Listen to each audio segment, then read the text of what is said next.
Welcome to the Cool English Podcast, where I bring you English vocab, culture, pronunciation, and much more. Hello, I'm John, your host and the creator of Cool English. Whether you're learning or teaching English, join us for a fun and informative journey. Every week, we cover a range of topics to help students and teachers of all ages. So sit back, relax, and enjoy this week's episode. Welcome back. Let's get started with some confusing words. Today we're going over two words that are quite tricky: for and to. These words can be tricky because they're both connecting ideas and actions, but don't worry, we're going to break it down step by step with 4 simple rules and some clear examples to help you remember when to use each one. First, we have to plus the infinitive, all right? So we're going to use to when it comes before a verb. We call this the infinitive form. For example, I came here to see you. So see is a verb. We're going to say to see. Or she learned to play tennis. So if there's a verb right after, you usually need to play, to see. Rule number 2, for plus noun. So if there's a noun, we use for when we're talking about something done for a person, a thing, or a purpose. I bought a gift for you. She has a passion for tennis. If a noun comes right after, for is your friend.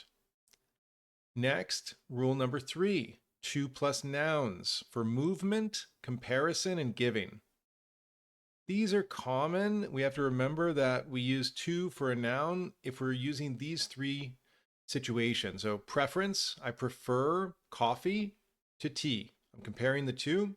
So it's coffee compared to tea, not for tea. Movement is one of the most common. So he went to Miami, or I drive to the mall, or I walk to the park. If you're doing movement, you're going to go to a place. And giving, we gave the book to Stephen. We give something to someone. So think of to as showing where something is going. Next, for plus verb ing. We use for before a verb and ing ending when you want to explain the purpose or the reason of a verb. So why is yoga great? Yoga is great for keeping fit. Why were you suspended? I was suspended for cheating. A pen is for writing. So if you're saying why something is used or done, use for plus verb ing. Okay, let's get started with some review. He loves play soccer. Well, because play is a verb and it's not in the ing form, I'm going to say to play. We are waiting the bus. So the bus is a noun. There's no movement. So we're waiting for the bus. She called me, ask a question. Well, ask is a verb. I'm going to say to ask. She gave the book the student. Well, the student is a noun. So I might say for, but no, because give is one of those exceptions, right? We give something to someone. She's going the store. So again, it's one of those exceptions of movement, right? So when you have movement, even though the store is a noun, we say she's going to the store. She bought flowers for mom. Well, because the mom is a noun, we're going to say for her mom. They're traveling Spain. So again, because this is that movement, traveling to Spain. Let's go about fill in the blanks. How about here? So she went to the market to get some fruit for her lunch. He gave a gift to his friend for his birthday. We are going to the park to have a picnic. She traveled to London to visit her family. What about some mistakes? I gave the book to my sister to her birthday.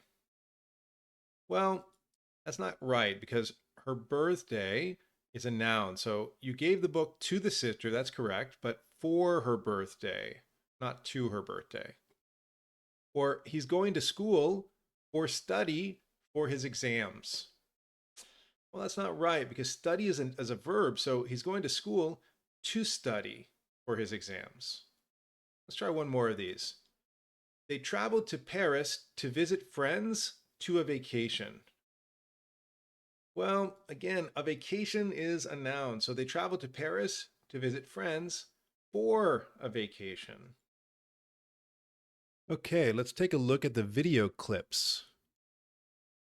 Okay, let's break for lunch. Okay, I think she said, okay, let's break for lunch. Let's hear it again.